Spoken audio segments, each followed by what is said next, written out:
evening, faculty, students, family, and friends. Thank you all for coming out to my senior recital on the poem Das Rosenland, translated in English, The Rose Garden. Tonight I will be sharing with you a poet, Frederick Klopstock, and his expression of love. I will also be discussing the life and careers of three composers and their musical settings of this poem. Those three composers are Franz Schubert, Richard Strauss, and Alexander Zaminski, who bring their own musical interpretation of Frederick Klopstock's poem. I will be presenting each lecture and performance in chronological order as follows. Franz Schubert, Das Rosenband, Opus D-280, in the key of A-flat major, date of composition 1850. Next, Alexander Zaminski, Das Rosenband, Opus 3 number 1, in the key of E-flat major, date of composition 1890. Lastly, Richard Strauss, Das Rosenband, Lieder 4, Opus 36, number 1, in the key of A major, date of composition 1897. Meet the poet. Frederick Klopstock was born July 2nd, 1724 in Wellenbrook, Saxony, Germany. Klopstock was educated at the Forta boarding school in Hamburg, Germany, where he was very much influenced by John Milton's Paradise Lost in the translation by the Swiss critic Johann Jacob Wagner. This is where his famous religious poem, The Messiah, was written in unrhymed hexameters that became a sensation. He was the first modern German poet, and his poetry was inspired by the Sturm und Drang movement, storm and stress, that eased rationalism that dominated German literature during the 18th century. Frederick Klopstock was a great asset during the German Enlightenment. During that time, he freed poetry from standing rules and stressed innovative images, language, and niches. To truly pursue his poetic mission, Klopstock became a full-time private tutor in Thuringen, Germany. During his time there, he fell in love with his cousin, who was the fan of his Odess, which didn't end well. In 1754, he married Margarita Mahler of Hamburg, who was the Sibylle of his Odess. Margarita died on November 28, 1758, during the birth of their son, who was stillborn. The grief of her death disrupted his creativity, which interfered with his expression through his 15th canto of the Messiah. In 1791, he married Joanna Elizabeth Wingham, his first wife's niece and a close friend for many years. Frederick Klopstock died March 14, 1803, in Hamburg, Germany. I will now recite the poem in English and in German.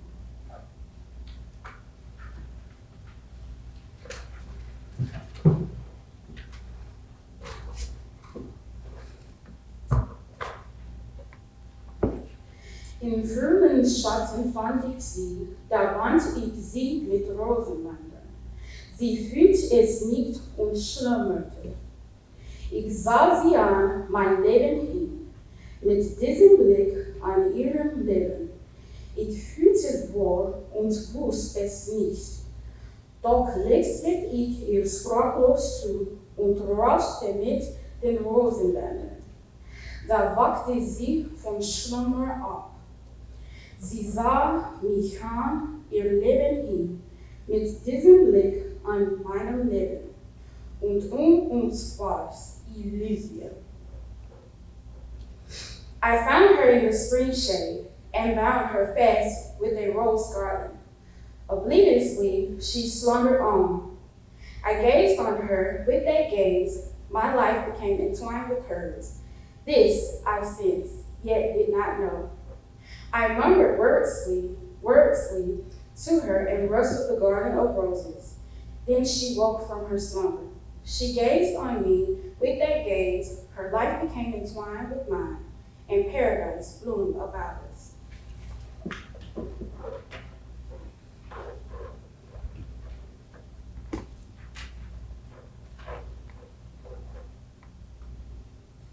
The title Das Rosenband is a neologism, a new word created by Klopstock, that can't quite be determined of what it's referred to. The word has been translated to mean a garden with roses connected to it. The word has been translated to. You could use your imagination to believe that the woman is sleeping in a garden of roses and you saw her and made this garden for her with the roses surrounding her. You could also think metaphorically to say that he is simply loving on her until she awakes. The poem has some important details that should be pointed out, like when he says, "My life home," with the gaze on her life, then later, her life home on my life. Mein Leben hing mit diesem Blick on ihrem Leben, and then ihr Leben hing mit diesem Blick on meinem Leben. It is said that these are the things he and his wife, Margarita Mahler, would say to each other in their love letters, and that if these are the things that Klopstock and her felt, indeed they did have true, strong love until she suddenly died. In the first stanza, Klopstock lets us know that the woman doesn't realize the roses and continues to sleep on. Sie fühlt es nicht. And in the second stanza, on how a glance is enough to fall in love with her. Ich fühlt es wohl. This expression mirrors the first one. Also to mention that the roses are not just an offering, but that he is speechless, and so he continues to rustle her with a garland and finally awakens her, and together they enter paradise.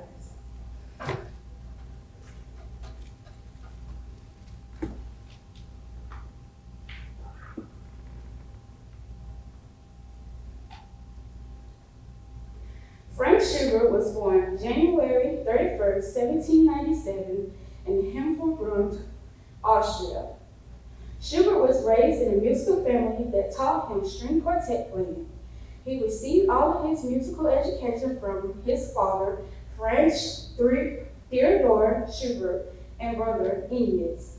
In 1808, he received a scholarship to join the Imperial Court Chapel Choir and the opportunity to be educated at the Stockholm Principal Boarding School for Commerce in Vienna. Schubert had the ability to play piano, violin, and organ, and was indeed a great singer. Schubert was considered the last classical composer and the first romantic composer. Schubert creatively bridged both periods. His songs were romantic masterpieces, and his instrumental works reflect a classical heritage. He has produced 9 symphonies,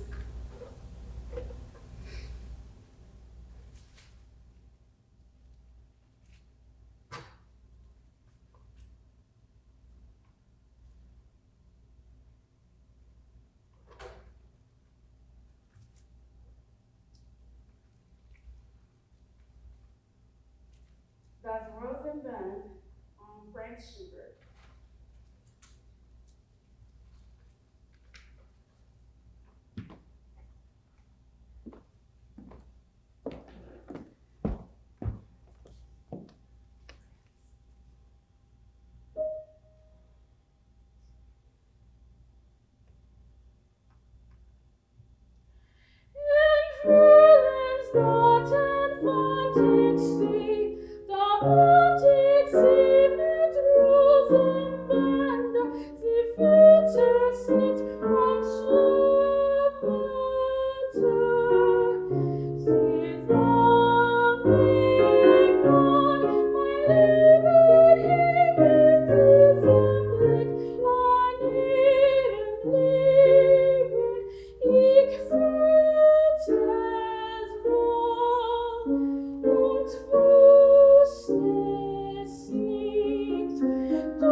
Und rüste mit den Rosenbänder der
born October 14, 1871 in Vienna, Austria.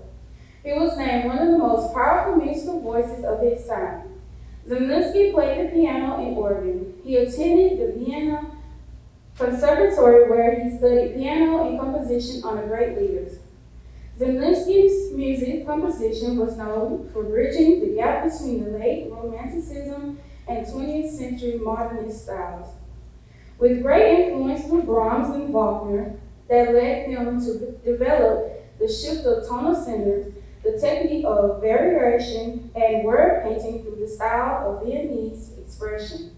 He soon explored symbolism and avoided extreme dissonance, 12-tone technique, and atonal music.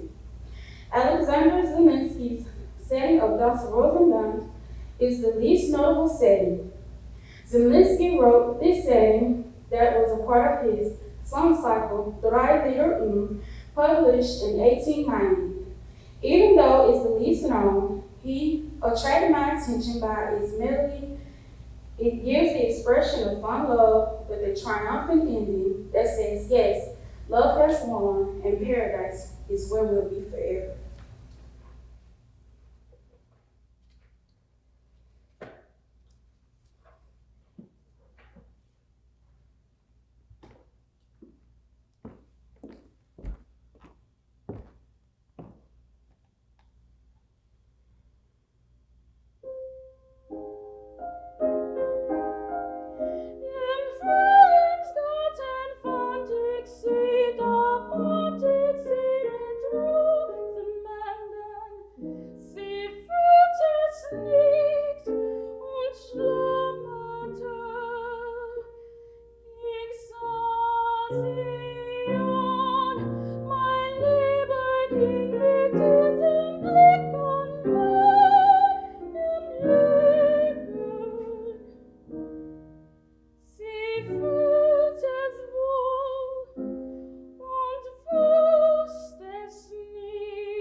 Richard Strauss was born June 11, 1864 in Munich, Germany. He was the prominent Romantic German composer of the 19th and 20th century. Richard Strauss received his musical education by his musician father. At the age of 6, he composed his first piece. By the age of 18, Strauss had composed over 140 pieces. His style is influenced by his first time hearing Wagner's operas in 1874. His first major achievement was to make use of the expressional power of the huge Wagnerian opera orchestra. Strauss's music is objectively concerned with the sensuous emotion of everyday life, and he had a descriptive power and skill to bring forth psychological detail. With Strauss's setting to Das Rosenband, it was uncommon for him to compose this type of piece for 2 reasons. Strauss rarely used poems that were already set by someone else, and he usually only set them to contemporary poets. He set this poem shortly after the publication of Franz Schubert's setting. In Strauss's setting, he has a lot of alliteration, but to point out two examples, in the last verse, he uses 6 monosyllables with emphasis and repeats und, and around us. He repeats with a sense of awe, and that thing that was around him was the paradise, the Elysium, where the lovers came together with mutual love. Strauss made that word stretch out through the use of melisma, which is the singing of a syllable using many notes.